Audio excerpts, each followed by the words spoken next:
அதனால தானே உண்மையை சொல்கிறாங்க. இல்லைன்னா நடிகை வந்து வெளியில் இந்த இந்த மாதிரி விஷயங்கள் ஓப்பனாக சொல்லக்கூடிய அவசியம் இல்லை. ஏன்னா நிறைய சேனலில் சொல்கிறேன், தெலுங்கு சேனல்லேருந்து கேரளா மலையாளத்துலேருந்து தமிழ் வரைக்கும் நிறையவே அவங்க சொன்ன விஷயத்த இப்போ ரொம்ப பரபரப்பாக போயிட்டுருக்கு. ஆனால் என்ன ஒரே ஒன்றுனா அவங்க பேர் சொல்லிட்டா சிறப்பாக இருக்கும். பேர் சொல்லாமல் வந்து ஒரு ஒரு என்னென்னா சிம்பாலிக்காக சொல்லிட்டு இருக்காங்க. ஒரு டைமில் அம்பியா, ஒரு டைமில் ரெமோவா, ஒரு டைமில் அன்னியனாக இருக்காங்க. ஆனால் கிட்டத்தட்ட அது விக்ரமுடைய பையன் துருவுக்குன்னு எல்லாருக்குமே தெரியும்.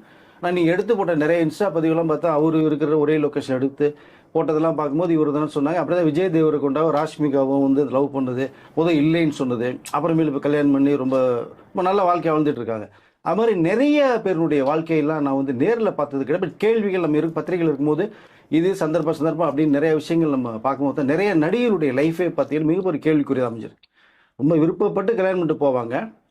திடீர்னு பார்த்தோம்னா ஒரு 3 மாதம் 6 மாதத்தில் மாதிரி டார்ச்சர் பண்ண ஆரம்பிச்சிடுறாங்க. ஏன்னா அந்த நடிகைலாம் அவங்க ஒரு பெண்ணு தான் அப்படிங்கிறத புரிஞ்சுக்கணும். ஒரு நம்பிக்கை ஃபஸ்ட்டு வேணும். நம்பிக்கை இல்லாமல் நீ கல்யாணம் பண்ணிட்டு குடும்பப்படுத்துறங்கிறது வந்து அதை வந்து ஏற்றுக்கொள்ளவே முடியாது. அதை அவங்க நிறைய விஷயங்கள் நான் பார்த்துருக்கேன். பல நடிகைகள்லாம் வந்து இவங்க வந்து அனுபவம் வெளில சொல்லிட்டாங்க. இப்போ சோஷியல் மீடியா இருக்கலாம் டக்குன்னு அந்த விஷயங்கள் மக்கள் மத்தியில் போய் ரீச் ஆகிடுச்சு. அப்போ வந்து சொல்ல முடியாது நிறைய இதை. அவங்ககிட்ட கோ ஆர்டிஸ்ட்டை மட்டுமே பகிர்ந்துட்ட நிறைய விஷயங்கள் இருக்குது நமக்கு. அதை அப்படி பார்க்கணும் லிஸ்ட்டே போடலாம் நீங்கள்.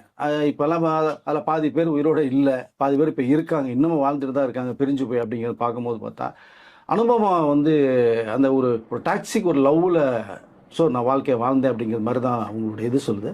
ஆனால் என்னென்னா எனக்கு இங்கே என்ன வருதுன்னா இப்போ வந்து அனுபவம் வந்து வெளியில் வந்து சொல்கிறதான ஒரு நோக்கம் ஒன்று இருக்கு இல்லையா. இப்போ நீங்கள் வந்து உங்கள் பேரண்ட்ஸுக்கு உங்களுடைய பிரதர்ஸ் சிஸ்டருக்கெல்லாம் தெரியாமல் உங்கள் ரிலேஷனுக்கு தெரியாமல் நீங்கள் ஒரு வாழ்க்கையை வாழ்ந்துட்டுருக்கீங்க. அப்போது இதை நீங்கள் முன்னாடியே நீங்கள் சொல்லியிருக்கணும். இப்படி லவ் பண்ணுறேன் சொல்கிறாரு, கல்யாணம் பண்ணிக்கலாமா வேண்டாமா அப்படிங்கிறத நீங்கள் ஷேர் பண்ணியிருந்தீங்கன்னா இது நல்லா இருந்திருக்கும். இப்போ வந்து பேரண்ட்ஸுக்கு அசிங்கமாக இருக்குது, ரிலேஷனுக்கு அசிங்கமாக இருக்குங்கிற விஷயத்தை அவங்க சொல்லி பர்டிகுலராக துருவ் விக்ரம்ங்கிற பேரை சொல்லாமல் ஆனால் துருவ் விக்ரம் தான் அப்படிங்கிற விஷயத்தை அவங்க சொல்லும் போது அவர் ரொம்ப டார்ச்சர் பண்ண சைக்கோத்தனமாக இருந்தார் அப்படின்னாங்க. ஸோ